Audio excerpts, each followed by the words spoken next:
Babun mayunat jisul ma'a, bab yang menerangkan tentang sesuatu yang bisa menjadikan air itu statusnya menjadi najis.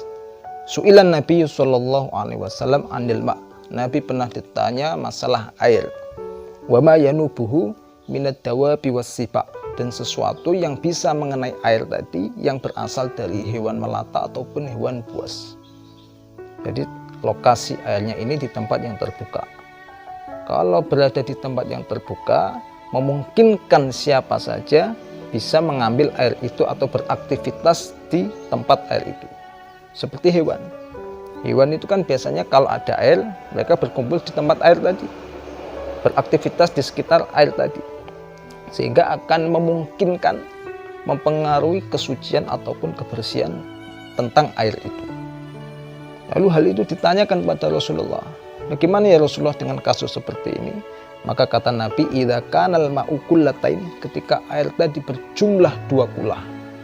Berapa 2 kulah itu? 2 kulah itu mayoritas ulama 216 liter.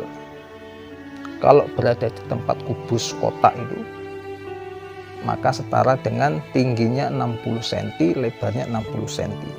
Itu kalau penuh maka jumlahnya 2 kulah. Kalau air tadi berjumlah 2 kulah, lam yahmil khabas, maka air tadi tidak mengandung najis. Makanya ada standarnya. Jika air tadi jumlahnya 2 kulah, terkena najis ataupun sesuatu yang bisa mempengaruhi air tadi,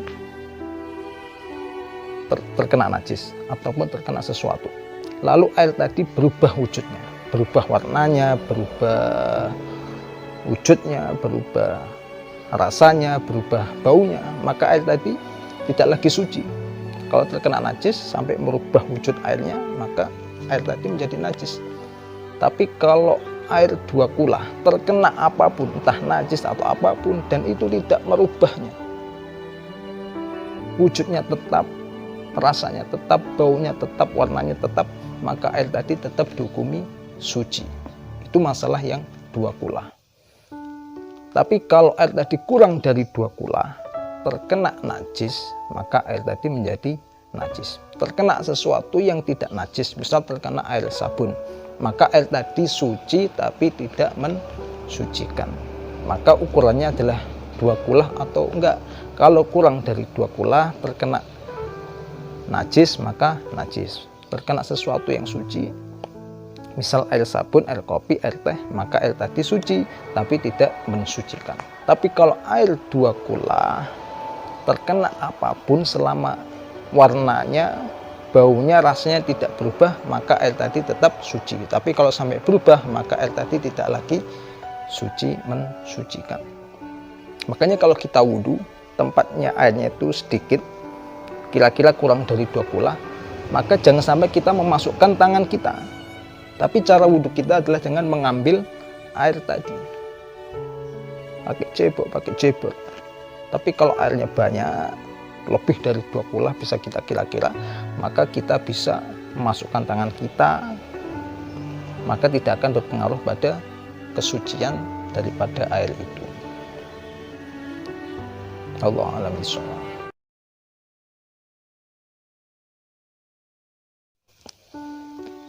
Babun mayunat jisul ma'a, bab yang menerangkan tentang sesuatu yang bisa menjadikan air itu statusnya menjadi najis.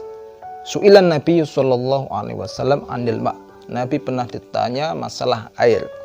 Wa ma yanubuhu minad dawabi wassiba, dan sesuatu yang bisa mengenai air tadi yang berasal dari hewan melata ataupun hewan buas.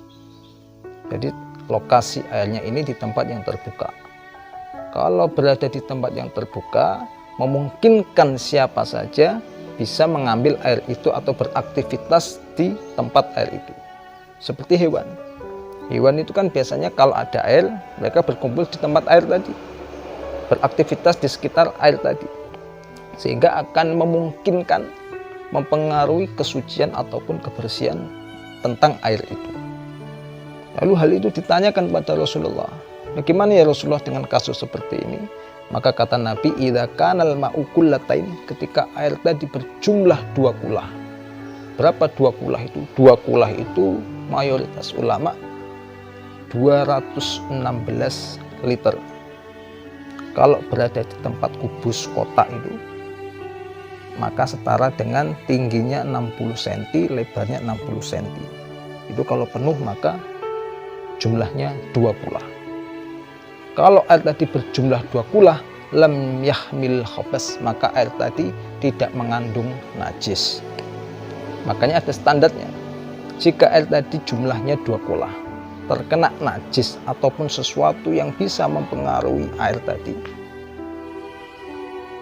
terkena najis ataupun terkena sesuatu, lalu air tadi berubah wujudnya, berubah warnanya, berubah wujudnya, berubah rasanya, berubah baunya, maka air tadi tidak lagi suci.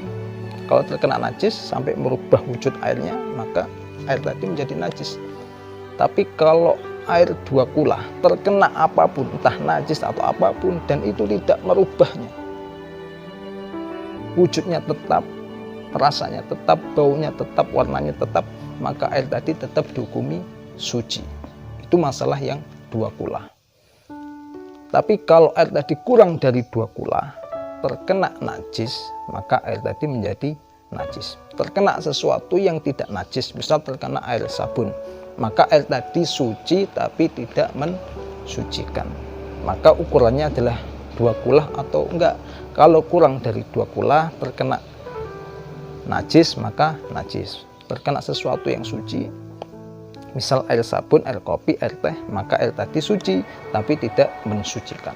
Tapi kalau air 2 kulah terkena apapun selama warnanya, baunya, rasanya tidak berubah, maka air tadi tetap suci. Tapi kalau sampai berubah, maka air tadi tidak lagi suci, mensucikan. Makanya kalau kita wudhu, tempatnya airnya itu sedikit, kira-kira kurang dari 2 kulah, maka jangan sampai kita memasukkan tangan kita.